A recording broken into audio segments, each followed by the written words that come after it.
Welcome to my Home Energy Hacks Talks. As Ian said, my name is Charlotte Mann and I work as an energy advisor at EcoSavvy, which is based on the Isle of Arran. Thanks to Kasha, Ian from Sustainable Selkirk and Rachel from Lochaber for inviting me to talk this evening. It will be around 20 minutes, this talk, and then we can take any questions. It might be quite a lot of information, so just take a note of any questions as it goes along. So the aim of this presentation is to talk through some simple but effective ways to improve the energy efficiency of your home. These DIY hacks aren't time intensive and don't involve large sums of money, so putting them in place can be a productive way to spend some lockdown time.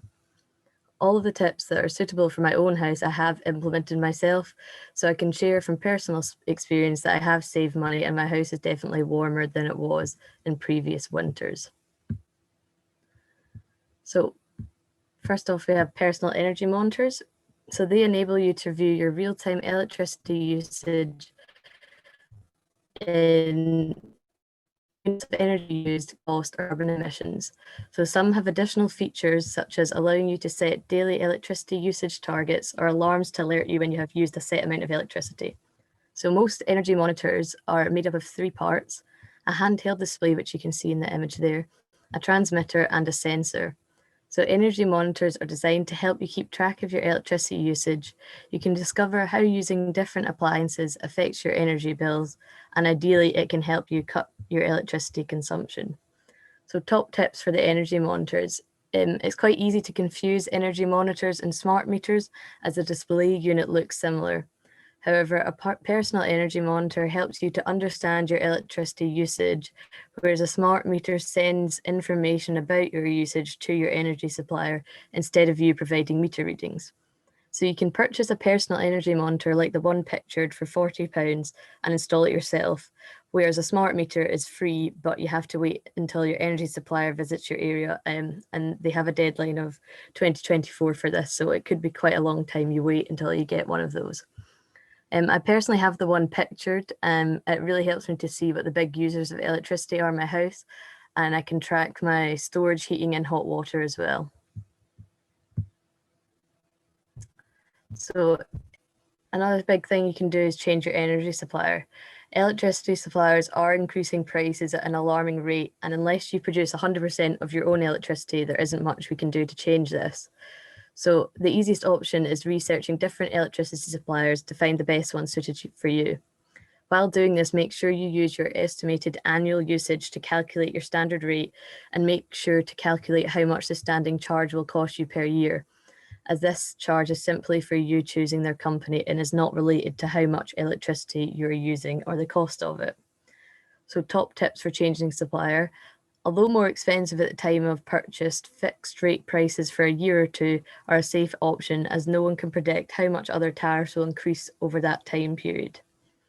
Don't be afraid to look at electricity suppliers outside of the big 6, which are shown in the bar chart to the left. Make sure that a cheap tariff is not being subsidised by an expensive daily standing charge. So that's quite common in the adverts to pull you in to change supplier, where really you need to do your calculations yourself to make sure you will actually save money. Some suppliers, such as Bulb and Octopus, offer free credit for use of referral codes. So you can check with friends and families for their recommendations, and you can both save a bit of money there. LED light bulbs. Having LED light bulbs is one of the easiest and cheapest ways to cut some of your costs out your bill at home. For maximum efficiency, every bulb in your house should really be replaced with LEDs. So why should you do this? Research shows that an LED light typically uses 90% less energy than an equivalent incandescent or halogen bulb.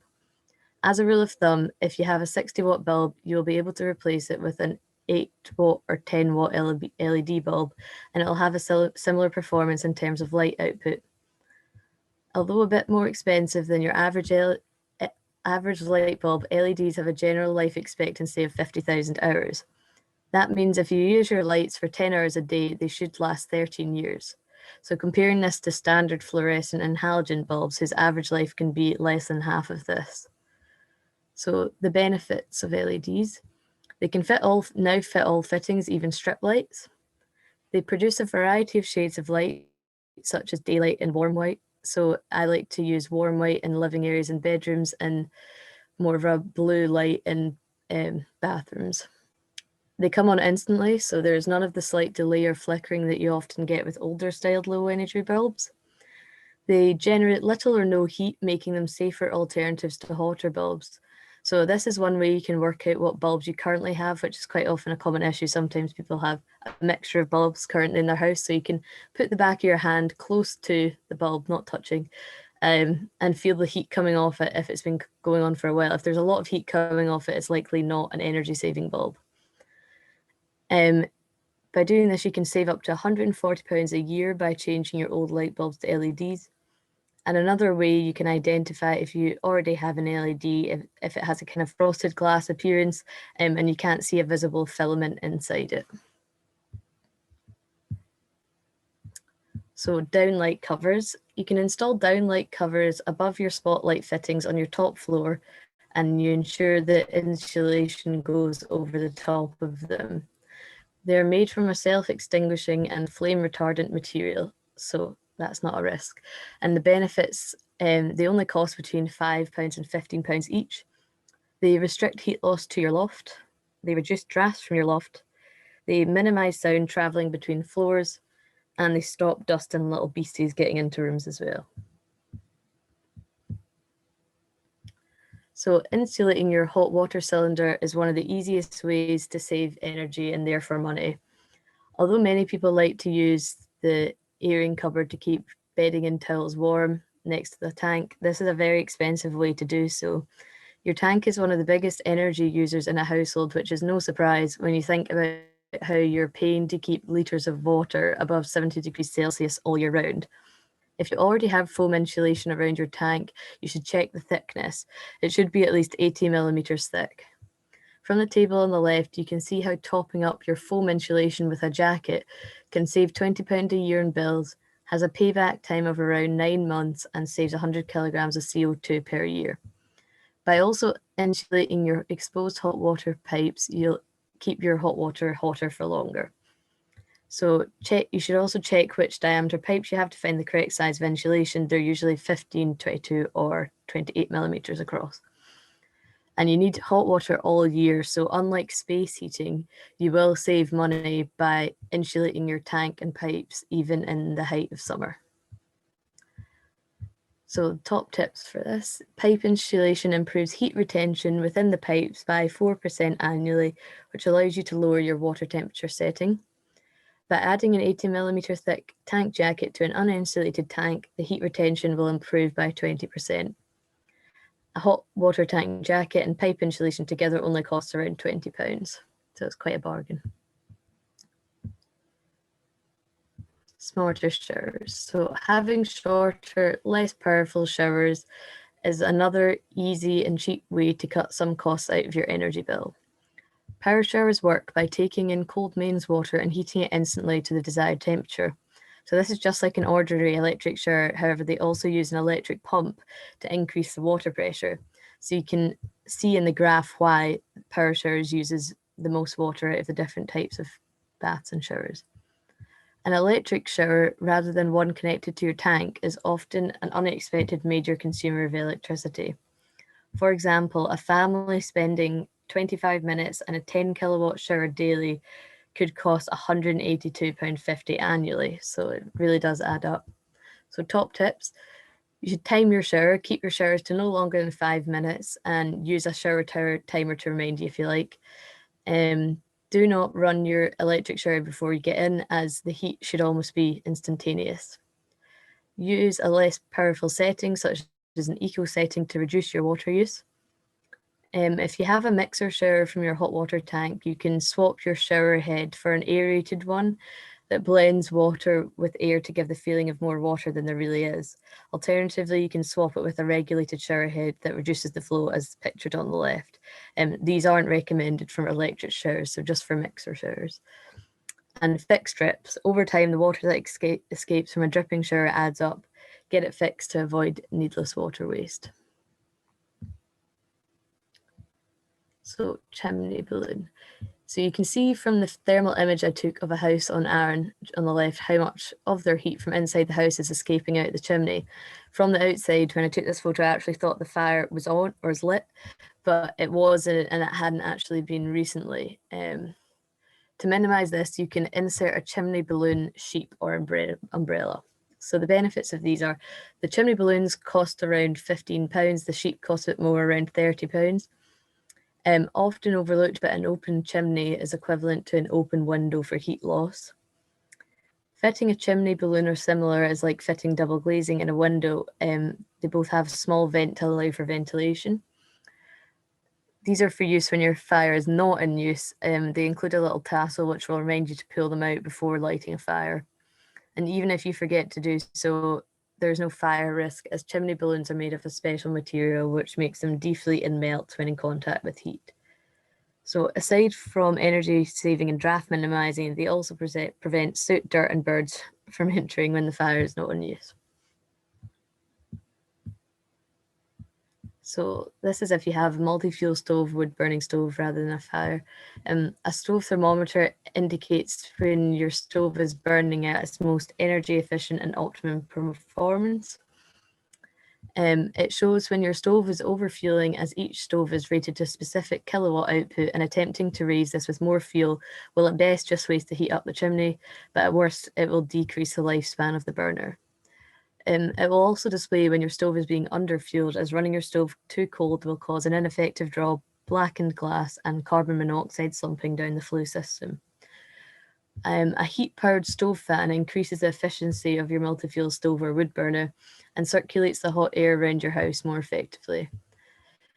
They're self-powered, so you don't need batteries, electricity. They're quite quiet and they have a self-regulating speed that's according to the temperature of the room.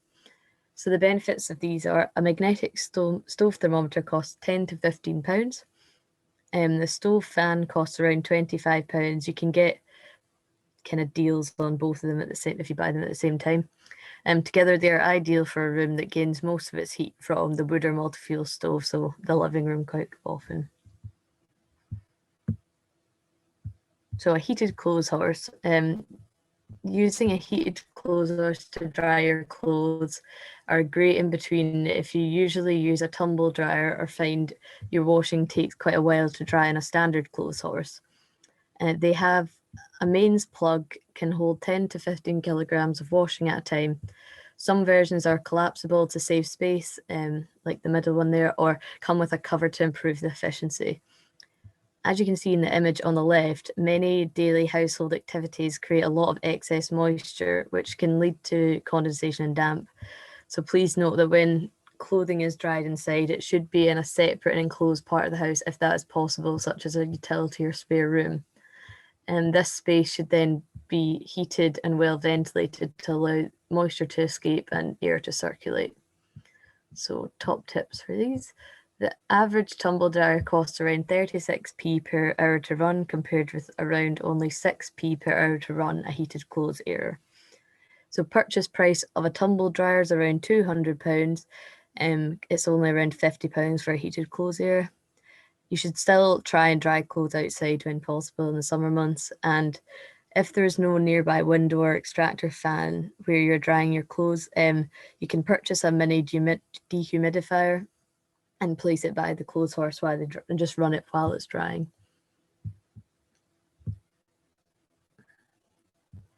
So a bit more about how to prevent condensation and damp. Warm air holds more moisture than cold air, so condensation occurs when warm, moist air comes into contact with a cold surface, such as a single glazed window or an uninsulated external wall. So the causes of condensation, there's 4 causes. Number 1, excess moisture. Top tips to reduce excess moisture include keeping lids on pans when cooking. As mentioned before, when drying clothes indoors, keep the room well ventilated. You can increase the ventilation in the kitchen and bathroom after they've been used. To tackle number 2, inadequate heating, you really should try to maintain a background heat all day in cold weather. Although heating is expensive, not having a constant adequate heat is not only bad for the condition of your house, but also puts you and your family's health at risk. Results of a cold, damp house can include allergies, infections, dust mites, and poor mental health and well-being. You can see from the image in the centre the exact indoor temperatures that begin to have negative effects on the body. It's actually quite shocking. Number 3, to try and deal with inadequate ventilation. So I understand ventilation is probably one of the last things people want to increase when it's cold outside, but not all these tips involve opening windows, so don't worry. You should try not to block up your extractor fans or close the air vents on the windows, as they are there for a reason. In summer, you should open windows to allow air to circulate. Another good tip is that you can keep furniture at least 3 to 4 inches away from exterior walls to let the air flow behind it, or alternatively try and place them against, like sofas against interior walls. I think that's a particular problem with wooden wardrobes. Tall wooden wardrobes, you should definitely keep them a couple of inches away from the wall. You should also wipe down excess moisture on surfaces after showering or cooking. You shouldn't just leave it to evaporate into the air. And finally, inadequate insulation. So I will have covered most solutions to do with insulation by the end of this presentation, but please be aware there's no real need to draft proof your bathroom, kitchen and utility room, as these areas usually need quite a lot of ventilation. Finally, if your condensation and damp has progressed to black mold and you think it is from inside rather than, for example, rising damp or rain penetration from the outside walls, you can deal with mold in the following ways. So mold should be removed with a damp cloth or a vacuum cleaner. The cloth should then be thrown away and the vacuum cleaner emptied. Wipe down or spray affected areas using a fungicidal wash, or I find diluted bleach works pretty well as well. When redecorating after using the treatment, you can use a fungicidal mold resistant paint or a fungicide paste for wallpaper. So that should get rid of it for good once you've done those steps.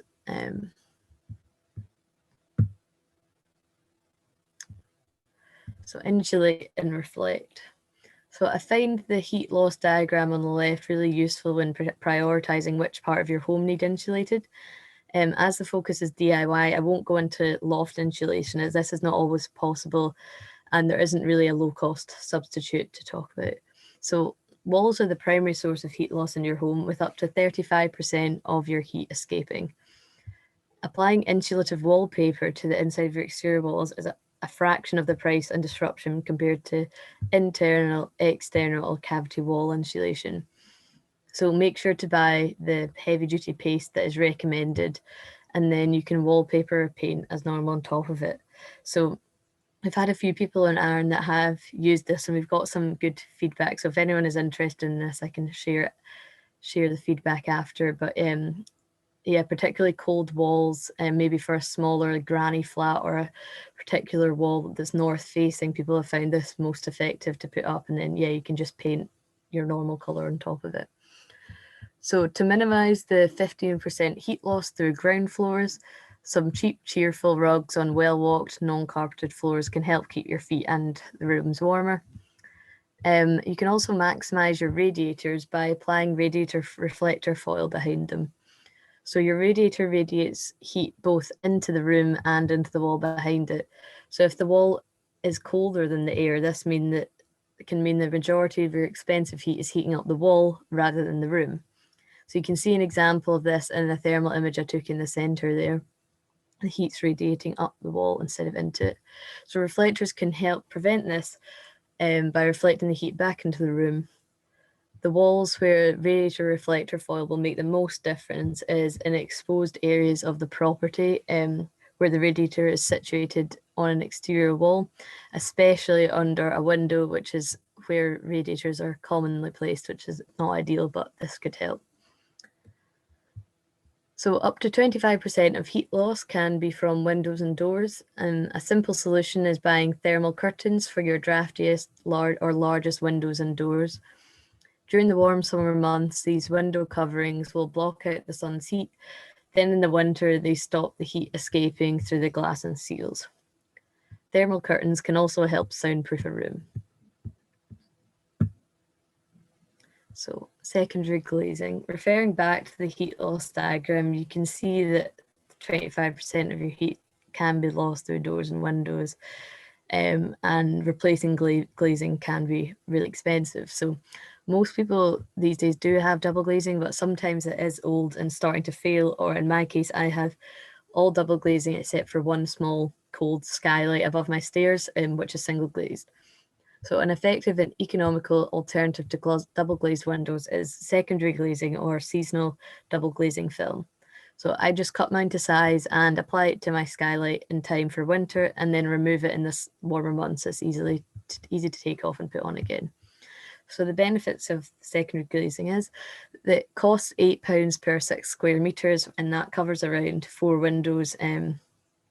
It creates a secondary glazing effect across single or double glazed windows, and it prevents drafts and reduces heat loss. They're easy to size and apply. The insulation film fits the window and the self-adhesive tape supplied. The film is then tightened and any wrinkles removed by applying heat with a hairdryer. And it's also ideal for patio doors and conservatories if they're cold.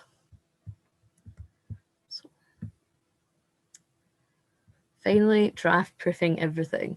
So everyone is very familiar with the fact that draft proofing is one of the easiest and cheapest DIY jobs to cut some of your costs out at home. However, it's still often overlooked, and people think it doesn't make that much of a difference, but it definitely does. So it's a simple concept: stop warm air from getting out and cold air from getting in by creating a seal in between. It's estimated that installing draft proofing measures in an average UK home could save the household £60 every year in heating bills. So I've created a checklist for drafts to help you identify any areas you may have missed. However, remember that your home does need to be ventilated in the correct way, so never cover extractor fans and always leave the trickle vents open. So checklist for drafts. For windows, you can use draft strips or brush seals for sash windows. For the exterior of windows, you can remove and replace any old silicone seal on the outside. On Arran, that's quite a common thing that happens just from the salty air. So yeah, you can do that. Interior doors, brush or hinged flap draft excluders fitted along the bottom of the doors. And exterior doors, you can cut drafts with the snake style draft excluders. For floorboards and skirting boards, you can fill floorboard gaps with stopgap or a similar brand. And you can fill skirting board gaps with flexible filler. So loft hatches, that's quite often a thing that's missed when you get loft insulation. Just shut the hatch and forget about it. But you can insulate the hatch itself and then use draft excluding strips for the frame. For any old style keyholes, you can get the swivel flap to prevent drafts through that. And letterboxes should really always have flaps or brushes on them. So that concludes my energy hacks talk. I hope you benefited and have some new DIY ideas for the next month or so that we're still encouraged to stay home. And they should make your home more comfortable, if anything. So you can email me on charlotte.ecosavvy@gmail.com if you would like any more assistance in where to purchase the solutions mentioned. However, any company's products or recommendations sourced from this are strictly to be used as examples and aren't official endorsements from myself or EcoSavvy. Thank you all for joining. I know it was a lot of information, but yep, if anyone has any questions, let me know.